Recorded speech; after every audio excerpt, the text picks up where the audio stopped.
Okay, so when I left off, I was talking about attachments and entities in the last segment and how they attach to our auric field. And I do want to note that there is a distinction between like attachments and parasitic bonds and possession, even though those things can actually happen. Like you can have attachments and possessions, but there is a distinction between attachments and possessions. And sometimes possessions tend to operate at higher chakras because there's a domination of the mind and the consciousness. But that's actually for like more expansion in like later videos. As far as expanding more on like the masculine auric field, when I talk about the spirit of lust is kind of an amalgamation of different energies because there are different unique deities and entities that fall into that category.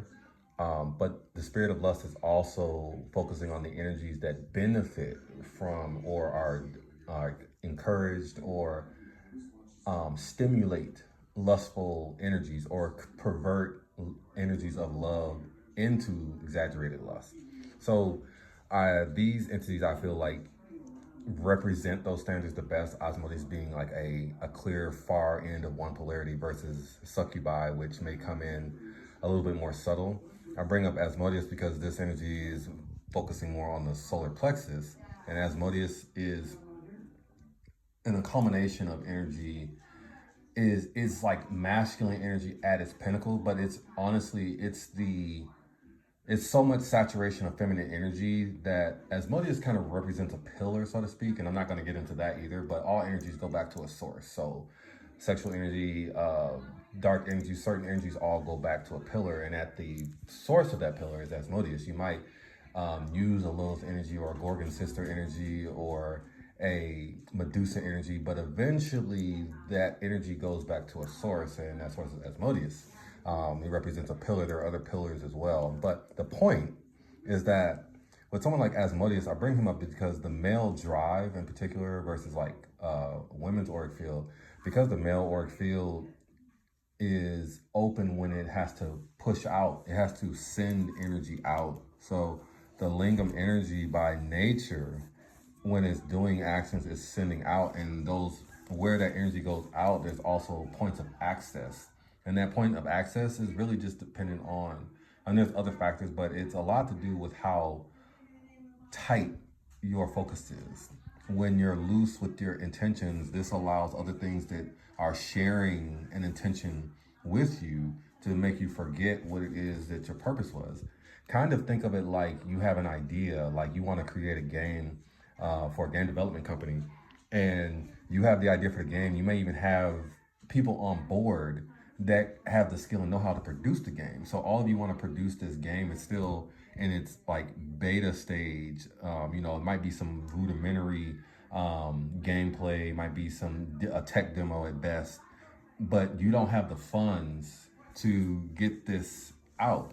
So you have options. You can seek grants. You can see if there's other people who will help you, but that might take time. You might have to go through a lot of fine tuning, a lot of fine print, a lot of really going through the rules and regulations and the paperwork. Or you might get a grantor or a benefactor with rules attached that's saying the right things in the beginning, but honestly, in the energy has a velvet tongue. And the reason you might take that deal is because they're offering you everything you need right now, but it's under a condition. You might have started out making that game in the beginning and it was supposed to be groundbreaking. It might have been the next game that was supposed to really expand on revolutionize open world games.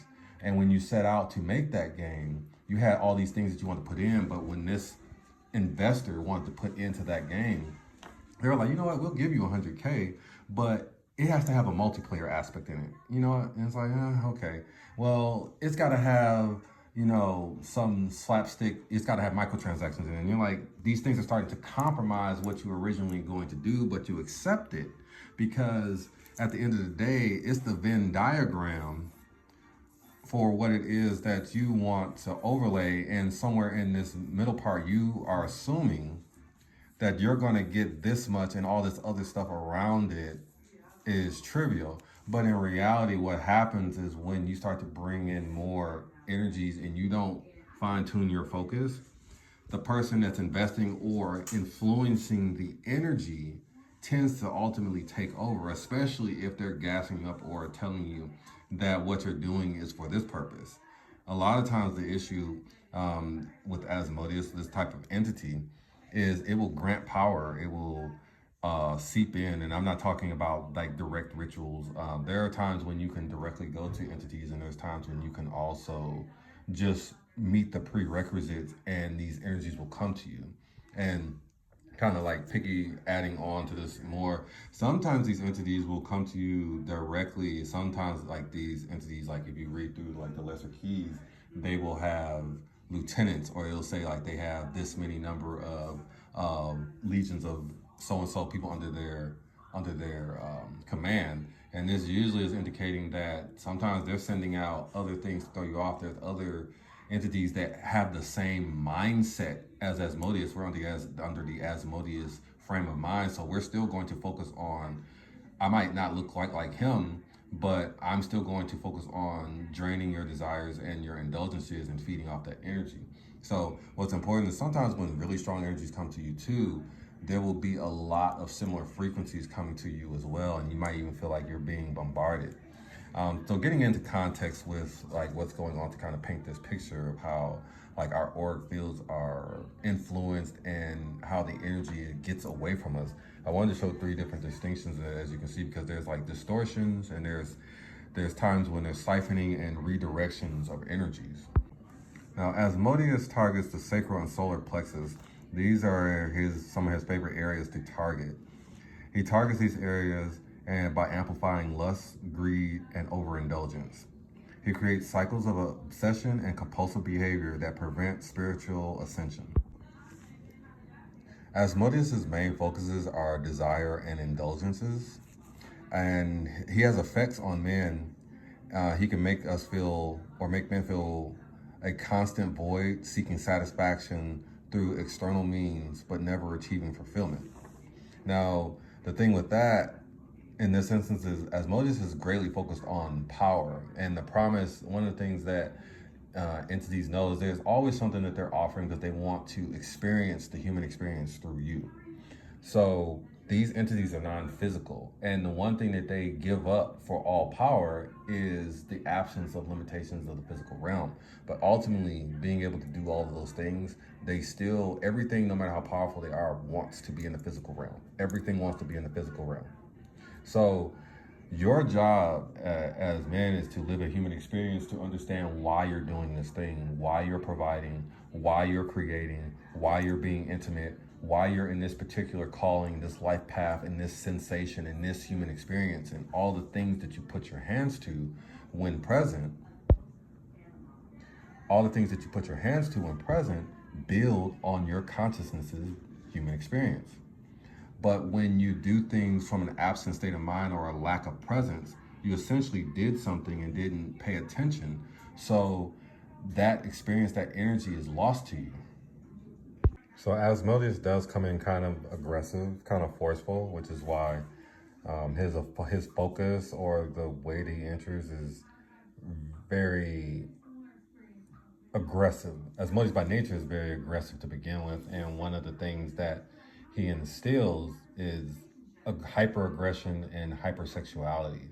So this usually leads to hatred, anger, resentment, obsession, sexual obsession, sexual aggression, SHing, things like that. Those qualities come out of Asmodeus because he grants power, but he grants the illusion of power. And like a lot of people who have to show power, they have to show acts to show that they're strong when in reality they're actually very weak.